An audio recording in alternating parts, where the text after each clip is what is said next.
kailangan kong mang-scam para mabuhay. Eh ano, saan ako kukuha ng ibabayad? Saan ako kukuha ng ibabayad sa Supreme Court? Hindi nga eh. Ibig sabihin, kontra. Wala talaga to si Norman Mangusin. Sasagot na lang sa mga basher niya dyan sa kumakalat ngayon na sinasabi nilang may bayarang nagaganap sa Supreme Court. Binayaran daw ni Norman Mangusin.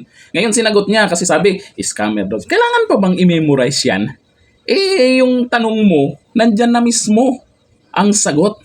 Kaya nga, sinabing scammer ka, tapos tatanungin saan galing yung pera. Eh di siyempre, doon, sa mga nabiktima mo. Doon, sa mga naniniwala sa'yo. Tsaka yung pa-humanitarian mo, eh hindi ka naman magkakaroon ng humanitarian kung walang sponsor, kung walang OFW na nauuto mo. Eh ito ang magandang humanitarian na hindi kayang gawin ng Francis Leo Marcos nyo. Nako, binalita na mismo ito sa NBC TV. Sino? Founder lang naman ng aming Team USA Elite and Friends. Uulitin ko, sa kargador ni Francis Leo Marcos, ulitin ko, sa aming Team USA Elite and Friends. May nabalitaan ako eh. May nabalitaan ako tungkol dyan eh. Ito, founder mismo ng Team USA Elite and Friends ay in-interview dyan sa NBC TV.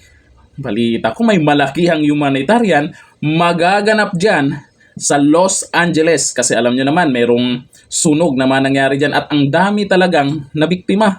Ito yung hindi kayang gawin ng boss Francis Leo Marcos nyo. Sabagay, hindi na makakapunta ng ibang bansa yan, sabi nyo. Dahil sa passport niya. Ito, panoorin natin ang interview ng NBC TV channel ng aming founder ng Team USA Elite and Friends. Ulitin ko, sa kargador ni Francis Leo Marcos, aming founder ng Team USA Elite and Friends. Ito yung video. Movies, but today we're talking about something that's been on the top of all of our minds, the victims of the fires in Los Angeles. And our community, especially here at home, I feel like has really stepped up to help. That's right. You know what? As our heroic firefighters continue to battle wildfires, many victims still need your help. Now, the Filipino-American Association of the Coachella Valley is teaming up with the Los Angeles Regional Food Bank for much-needed support. Take a look. Good morning, guys! Good morning, Manny. Good morning, Manny. Thank you for having us. Oh, and thank you so much for the event that you guys are having tomorrow. But first of all, though, talk to our viewers about what Phil-Am Association of Coachella Valley does to help local people right here in the Valley. We are from the Filipino-American Association of Coachella Valley, and our goal is to help the community in our own simple way, which is, for example, on December, we held a pageant that we've been able to grant two senior high school students with a 10,000 scholarship grant, and we are also looking forward into doing more humanitarian works this year. Yan ang totoong humanitarian. Nako, ito ang ayaw ng mga kulaongers. Saludo po sa aming founder na si Miss Nika Feliciano. Nako, kung ako sa inyo, subscribe nyo po yan sa YouTube channel niya. Dahil biglaan lang pong nagla-live po yan si Miss Nika Feliciano. Ayan, subscribe nyo po yan kasi bigla pong yan dyan. Bigla pong nagla-live at basta na lang namimigay ng blessings. Nako, nakakagulat mamigay ng blessings yan. Pag may pa-contest, minsan umaabot po ng daan-daan libong piso.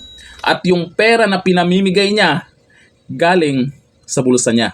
Kasi may sariling negosyo yan. Di gaya ng iba dyan, walang trabaho, walang negosyo. Ayun, saan galing yung pera? Sa pambubudol lang pala. Kaya pa yung pag may humanitarian, ang pinagyayabang niya, mamimigay daw ng bigas. Nako, may kulang dyan. May kulang. Yung huli na sabing namimigay ng bigas, may kulang. Yung pamimigay ng bigas ni Francis Leo Marcos na galing sa mga OFW. Hindi namin nakita yung kargador mo. Asa na yun? Akala ko ba bumabalik na sa'yo? Para naman masaya na may kargador ka. Ha? Nasaan na? No. Nagda-diet na ba? Ito na, thank you. Bye-bye.